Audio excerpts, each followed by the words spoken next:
Only 7.5 minutes plus 1 lap left. Oh my!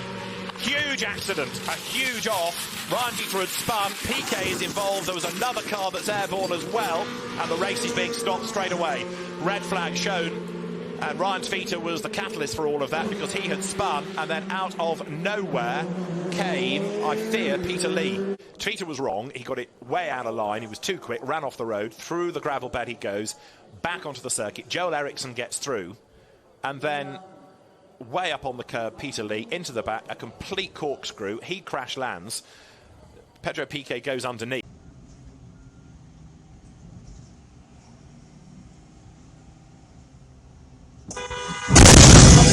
Harsh event detected.